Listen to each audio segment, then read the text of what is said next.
В эфире новости, в студии Анастасия Кобызева. Здравствуйте. Вот главные темы.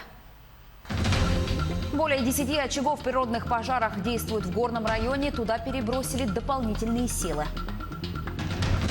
Бульдозер, снегоходы и моторные лодки очередную партию новой спецтехники презентовал национальный парк Ленские столбы. Сезон отпусков в самом разгаре. Безопасно ли сейчас отдыхать в Крыму и Краснодарском крае?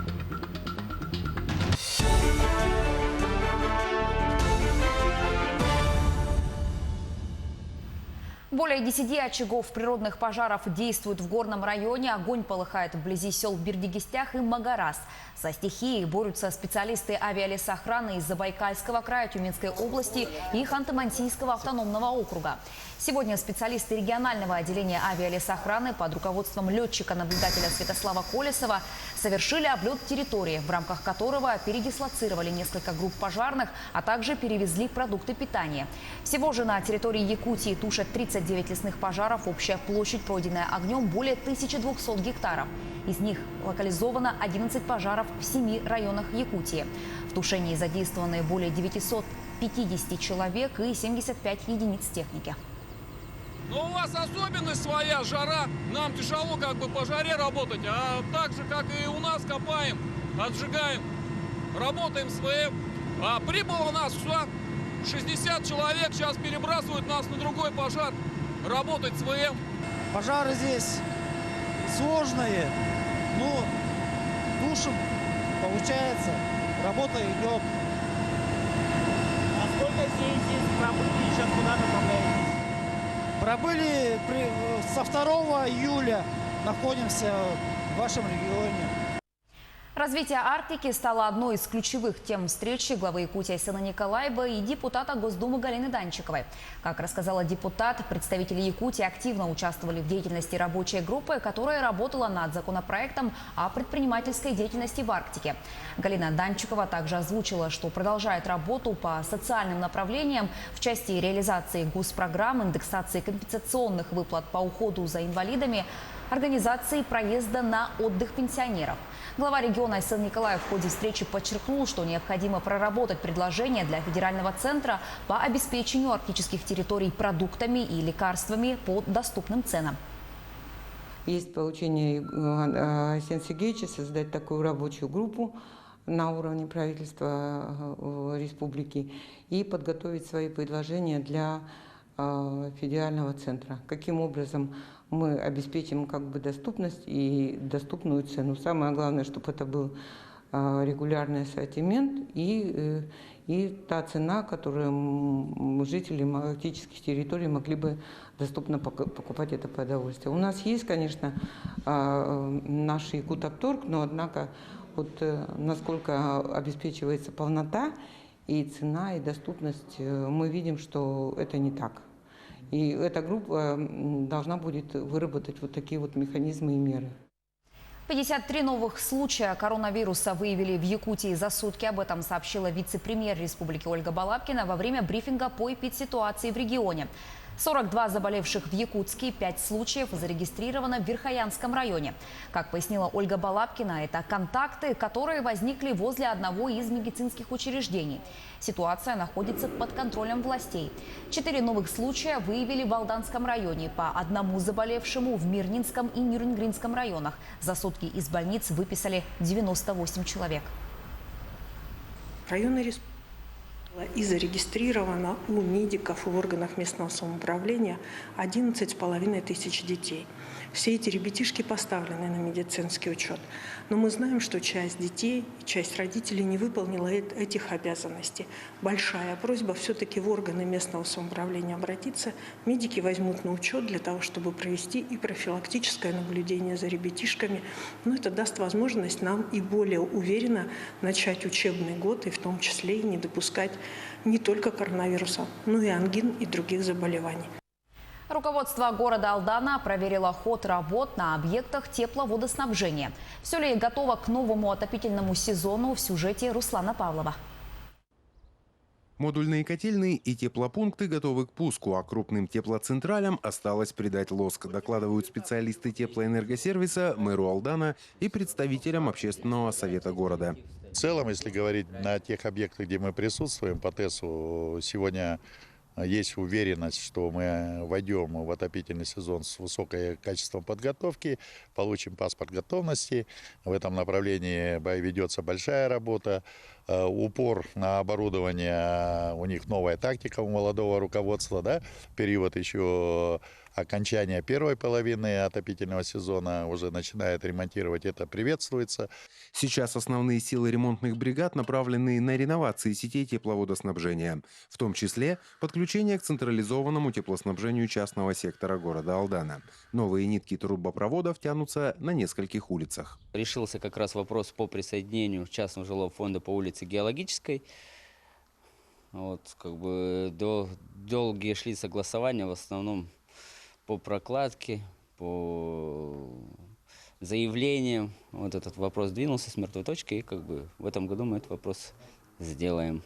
Активизировалась работа по сбору долгов с населения. Алданские потребители задолжали поставщикам тепла 19 миллионов рублей. Управляющая компания отрабатывает сегодня по актам сверки, по судебным решениям, потому что кто-то платил, кто-то ссылается опять же на тот коронавирус, что пройти не могут, и все полностью.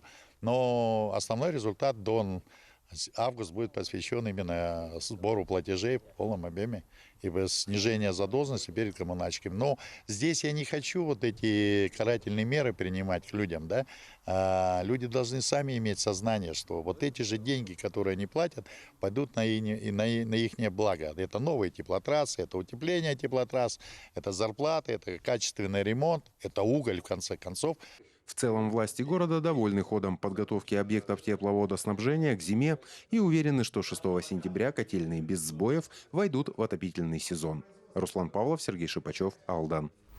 Очередную партию новой спецтехники презентовал национальный парк Ленские столбы, снегоходы, моторные лодки, УАЗы, бульдозер.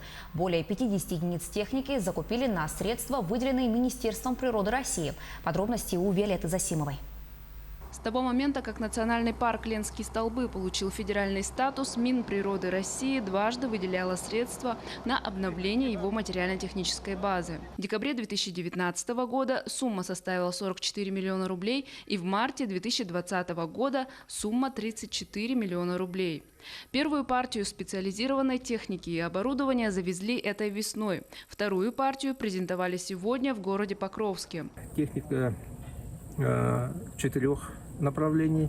Во-первых, это автотехника, во-вторых, снегоходная и, в-третьих, водоходная техника.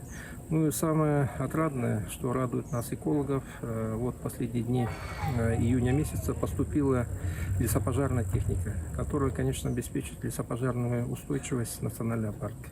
После осмотра и обсуждения характеристик новой спецтехники инспекторам природного парка торжественно вручили ключи от снегоходов и моторных лодок. Ранее, до приобретения федерального статуса, численность инспекторского состава была вдвое меньше. При этом техники на каждого не хватало. Численность инспекторского состава составляет порядка 33 человек. В том числе это 6 единиц оперативной инспекции. Это инспекции, которые оперативно реагируют на проникновение и нарушение режимной зоны парка.